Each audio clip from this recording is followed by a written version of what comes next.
दोस्तों, एक समय की बात है। एक बार एक गुरु अपने आश्रम में अपने शिष्यों को आत्मा के बारे में बता रहे थे। उन्होंने अपने शिष्यों से कहा कि आत्मा को कोई भी हथियार छेद नहीं सकता, कोई भी आग जला नहीं सकती, कोई पानी इसे पिघला नहीं सकता और कोई भी हवा इसे सुखा नहीं सकती। वो कह रहे थे कि यह आत्मा कभी नष्ट नहीं हो सकती, यह अविनाशी है।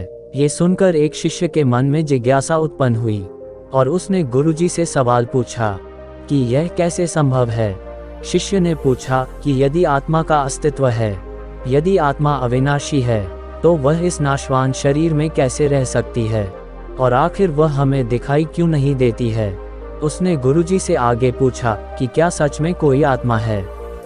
अपने शिष्य के इस सवाल पर गुरुजी मुस्कुराए और बोले कि बेटा, तुम एक काम करो, आज तुम रसोई घर से एक कटोरी दूध ले आओ और इसको अपने कमरे में सुरक्षित रख देना। फिर कल इसी समय वह दूध का कटोरा लेकर यहाँ आ जाना। अब शिष्य ने वैसा ही किया। वह अगले दिन दूध का कटोरा लेकर गुरु के सामने उपस्थित हो गया। अब गुरुजी ने उससे पूछा कि क्या ये दूध अभी भी पीने योग्य है। फिर शिष्य बोला कि नहीं गुरुजी, ये दूध तो अब खराब हो गया है, लेकिन इन सब बातों का मेरे सवाल से आखिर क्या लेना देना है। फिर गुरु ने शिष्य को टोकते हुए कहा कि रसोई से आज तुम अपने कमरे में दही लेकर जाना, फिर कल इसी समय दही को अपने साथ ले आना। अब अगले दिन शिष्य दही का कटोरा लेकर आ गया। अब गुरुजी ने उससे पूछा कि क्या ये दही खाने योग्य है। फिर शिष्य ने कहा कि हाँ, यह अभी भी ठीक है। फिर गुरुजी ने उसको आदेश दिया कि अच्छा, यह अभी भी ठीक है, तो तुम इसे ले जाकर फिर अपने कमरे में रख देना और कल इसको फिर मेरे पास ले आना। अब गुरुजी ने शिष्य से जब दही के बारे में पूछा तो शिष्य ने बताया कि दही अब खट्टा हो गया है, यह अब खराब हो गया है और खाने योग्य नहीं रहा। अब गुरुजी ने दही का कटोरा एक तरफ रख दिया और शिष्य से बोले, आज तुम एक कटोरी घी अपने कमरे में रख देना और देखते रहना कि जब ये घी खराब हो जाए तो इसको मेरे पास ले आना। अब जैसे जैसे दिन बीतते गए, घी खराब नहीं हुआ। वो शिष्य भी हर रोज गुरु के सामने खाली हाथ ही उपस्थित होता रहा। फिर एक दिन वह शिष्य अपने गुरु से वो ही सवाल पूछे बिना ना रह सका।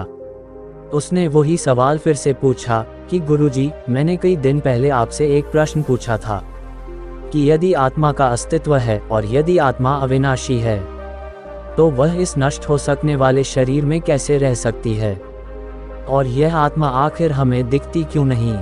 क्या सच में कोई आत्मा है। लेकिन आपने मेरे प्रश्न का उत्तर देने की बजाय मुझे दूध, दही और घी में उलझा दिया। अब की बार गुरुजी गंभीर हो गए और बोले, शिष्य, मैं ये सब तुम्हारे प्रश्न का उत्तर देने के लिए ही कर रहा था। देखो, दूध, दही और घी, ये सभी दूध का हिस्सा हैं, लेकिन दूध एक दिन में खराब हो जाता है, दही 2 या 3 दिन में खराब हो जाता है, लेकिन शुद्ध घी कभी खराब नहीं होता है। इसी प्रकार आत्मा भी इस नश्वर शरीर में ऐसी है कि वह कभी नष्ट हो ही नहीं सकती। अब शिष्य ने कहा कि ठीक है गुरुजी, मान लीजिए कि आत्मा अविनाशी है, कभी नष्ट नहीं हो सकती, लेकिन हम घी देख सकते हैं, लेकिन आत्मा क्यों नहीं देख सकते। अब गुरुजी ने उत्तर दिया कि घी देखने के लिए सबसे पहले आपको दूध में थोड़ा सा दही डालना पड़ेगा जमाने के लिए, फिर दही को मथना पड़ेगा और इसे मक्खन में बदलना पड़ेगा, फिर कहीं जब एक निश्चित समय तक आग में मक्खन को पिघलाया जाएगा, तब जाकर घी तैयार होगा। ठीक उसी प्रकार अगर किसी मनुष्य को आत्मा के दर्शन या आत्म साक्षात्कार करना है, तो सबसे पहले इस दूध रूपी शरीर को भजन द्वारा शुद्ध करना होगा।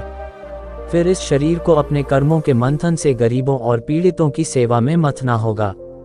फिर इसे वर्षों तक साधना और तपस्या की आग में तपाना होगा, तब जाकर आत्म साक्षात्कार संभव हो सकता है।